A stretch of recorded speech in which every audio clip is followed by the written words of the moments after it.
19 বার বিসমিল্লাহ বললে কি হয় জানলে আপনি অবাক হয়ে যাবেন। বিসমিল্লাহ মানে আল্লাহর নামে আমি শুরু করছি।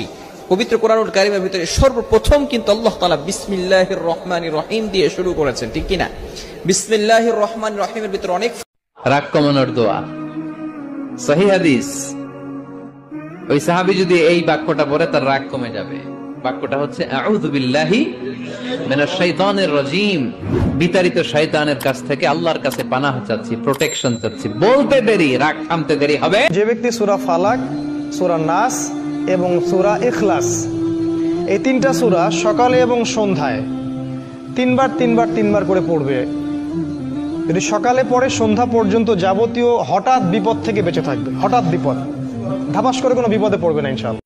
ঘূর্ণিঝড়ের সময় একটি দোয়া পড়ে আল্লাহর কাছে যা চাইবেন আল্লাহ আপনাকে তাই দান করে দেবে ইনশাআল্লাহ। আল্লাহর কসম করে বলছি, আপনি যদি ঘূর্ণিঝড় বৃষ্টির সময় এই দোয়াটি রাসূলুল্লাহ শেখানো আমল করে আল্লাহর কাছে চাইতে পারেন, ঋণগ্রস্ত আছেন, সন্তান কথা শুনছে না, ভালোবাসার মানুষ আপনাকে ভুলে গিয়েছে, আপনার সংসারে শান্তি নাই, ইনকাম করেন এত লাখ টাকা কিন্তু কোনো আয় বরকত পাচ্ছেন না, ব্যবসায় লস, সব কিছুতে লস, আজকে আমলটি করেন ইনশাআল্লাহ আপনি ফলাফল পেয়ে যাবেন।